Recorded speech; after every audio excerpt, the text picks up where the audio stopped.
जय श्री हरि विष्णु। भगवान विष्णु अपनी समस्त भक्तों की सभी मनोकामनाएं पूर्ण करें।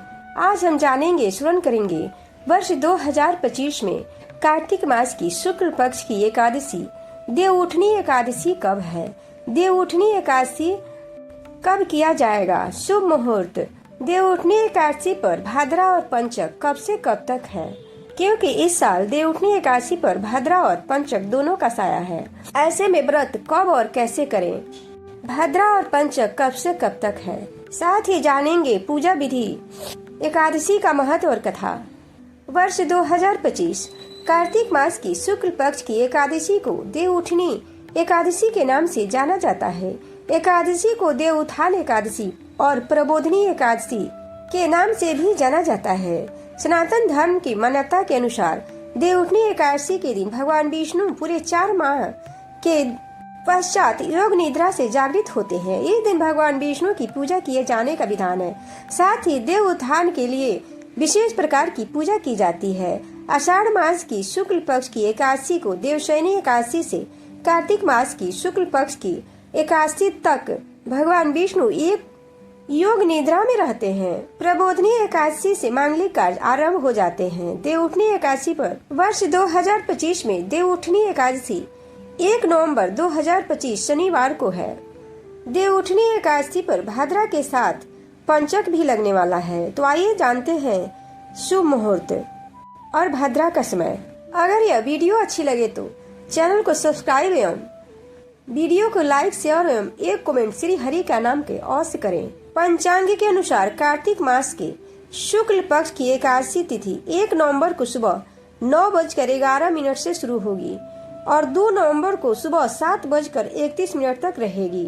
देवउठनी एकादशी व्रत 1 नवंबर को रखा जाएगा। इस साल देवउठनी एकादशी के दिन भद्रा काल और पंचक योग बन रहा है। इस दिन पंचक जहां पूरे दिन रहेगा, वहीं भद्रा काल रात 8:27 से अगले दिन सुबह 6:34 तक रहेगा। सनातन धर्म में देवउठनी एकादशी का विशेष महत्व माना जाता है। इस दिन भगवान विष्णु 4 महीने की योग निद्रा से जागते हैं और उसके बाद संसार का काम काज फिर से संभालते हैं। इस दिन से फिर से विवाह, गृह प्रवेश और मुंडन आदि मांगलिक कार्य शुरू हो जाते हैं। देवउठनी एकादशी धार्मिक महत्व को और भी बढ़ा देता है। देवउठनी एकादशी कार्तिक मास की शुक्ल पक्ष की एकादशी तिथि को मनाई जाती है। इस दिन भगवान विष्णु की विधि पूर्वक पूजा और व्रत करने से भक्त के सभी कष्ट दूर हो जाते हैं। साथ ही जीवन में सुख संपत्ति आती है। सनातन धर्म में भाद्रा और पंचक को शुभ कार्यों के लिए उपयुक्त नहीं माना जाता है। अब जान लेते हैं देवउठनी एकादशी व्रत का पारण। देवउठनी एकादशी व्रत का पारण 2 नवंबर को किया जाएगा। व्रत का पारण दोपहर 1:11 से दोपहर 2:23 तक रहेगा। पारण के दिन हरिवासर दोपहर 12:55 से समाप्त हो जाएगा। अब जान लेते हैं देवउठनी एकादशी का महत्व, फिर जानेंगे पूजा विधि।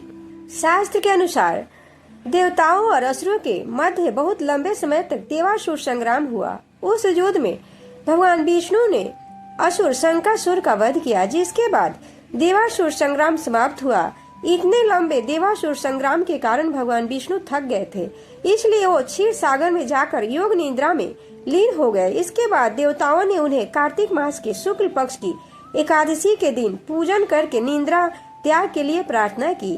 उनके पुनः चैतन्य अवस्था में आने के बाद देवताओं की दिवाली मनाई, जिसे देव दिवाली कहा जाता है। एक पौराणिक कथा के अनुसार जब दैत्यों के राजा बलि ने स्वर्ग आदि तीनों लोकों पर अपना अधिकार करके अश्वमेध यज्ञ का आयोजन किया था, तब भगवान विष्णु ने वामन अवतार लेकर दैत्यराज बलि से 3 पग भूमि का संकल्प लिया और 2 पग में ही समस्त आकाश और धरती को नाप लिया। भगवान विष्णु ने तीसरा पग रखने के लिए राजा बलि से पूछा तो उसने तीसरा पग अपने शरीर पर न रखते हुए अपने शीश पर रखने के लिए कहा। उसकी इस बात पर प्रसन्न होकर भगवान विष्णु ने उसे पाताल लोक का राजा बना दिया और उससे वरदान मांगने के लिए कहा। तब राजा बलि ने भगवान विष्णु से कहा कि वो जब चाहे उनके दर्शन कर सके, भगवान विष्णु सदा उसके साथ रहे। तब से भगवान विष्णु 4 माह के लिए राजा बलि के साथ पाताल लोक में निवास करते हैं, जिसके कारण इस दौरान कोई मांगलिक कार्य नहीं किया जाता है। देवउठनी एकादशी के दिन भगवान विष्णु जागृत अवस्था में आते हैं, जिससे पुनः सभी मांगलिक कार्य शुरू हो जाते हैं। देवउठनी एकादशी को सभी एकादशियों में महत्वपूर्ण माना गया है। 4 माह के पश्चात इस दिन मांगलिक कार्यों का आरंभ होता है। इस दिन का व्रत एवं पूजन करने से भक्त के सभी पापों का नाश हो जाता है, धन समृद्धि की प्राप्ति होती है। इस भगवान विष्णु के प्रसन्न होने के लिए तरह तरह के भोग लगाए जाते हैं। साथ ही देवी लक्ष्मी का पूजन करने से देवी लक्ष्मी प्रसन्न होकर भक्त पर अपनी कृपा वर्षा करती हैं। परिवार में सुख शांति रहती है। साथ ही एकादशी व्रत करने वाला भक्त सांसारिक सुखों को भोग कर मरणोपरांत अंत में वैकुंठ धाम को जाता है। जिनके पुत्र या पुत्र न हो वो इस दिन तुलसी विवाह का आयोजन करते हैं। ऐसा माना जाता है कि तुलसी शालिग्राम का विवाह करने से भक्त को संतान सुख की प्राप्ति होती है। साथ ही कन्यादान के समान पुण्य प्राप्त होता है। तुलसी विवाह का आयोजन करने से मनुष्य के सभी पाप उतर जाते हैं और उसे मोक्ष की प्राप्ति होती है। देवउठनी एकादशी व्रत की पूजा विधि। देवउठनी एकादशी पर भगवान विष्णु के पूजन का विधान है। जैसा कि इस एकादशी के नाम से ही पता चलता है कि इस दिन भगवान विष्णु से योग निद्रा से जागृत करने के लिए प्रार्थना की गई थी और प्रार्थना करने का विधान भी है। देवउठनी एकादशी का व्रत भी एक दिन पूर्व यानी 10वीं तिथि की रात्रि से प्रारंभ हो जाता है। साधक को भक्त को 10वीं की रात्रि से ही ब्रह्मचर्य का पालन करना चाहिए। एकादशी के दिन प्रातः काल घर की साफ सफाई, स्नान आदि से नित्य क्रिया से निवृत्त होकर पूजा स्थान पर पूर्व दिशा की ओर मुख करके भगवान विष्णु का ध्यान करते हुए देवउठनी एकादशी के व्रत का संकल्प लेना चाहिए। घर के आंगन में भगवान विष्णु के चरणों की आकृति बनाकर उनको धूप से बचाने के लिए ढक दें। फिर लीप कर उसे गेरू से चौक बनाएं। उस पर खीर, पूरी, मिठाई, सिंघाड़े, गन्ना और ऋतु फल रखें। फिर उसे भी ढक दें। गेरू से ओखली पर भी चित्र बनावें। फिर संध्या के समय दीपक जलाकर शंख, घड़ियाल, झांझा, मंजीरे, घंटी आदि की ध्वनि के साथ इस मंत्र का उच्चारण करते हुए भगवान विष्णु को योग निद्रा से जगाने की प्रार्थना करें। उत्तिष्ठ गोविंद त्यजा निद्राम जगतपते त्वयि सुप्ते जगन्नाथ जगत सप्तम भव वेदिदम। या सरल भाषा में अपनी भाषा में भगवान विष्णु से प्रार्थना करें कि हे भगवान, अब उठ जाएं और हमें सुख संपत्ति आरोग्यता की प्रदान करें। फिर भगवान की पूजा विधि विधान से करें। पंचामृत से उनका अभिषेक करें। फिर उन्हें सिंहासन पर बैठाकर चंदन से उनका तिलक करें। वस्त्र, गंध, पुष्प आदि अर्पित करें। ऋतु फल अर्पित करके भगवान को भोग लगाएं।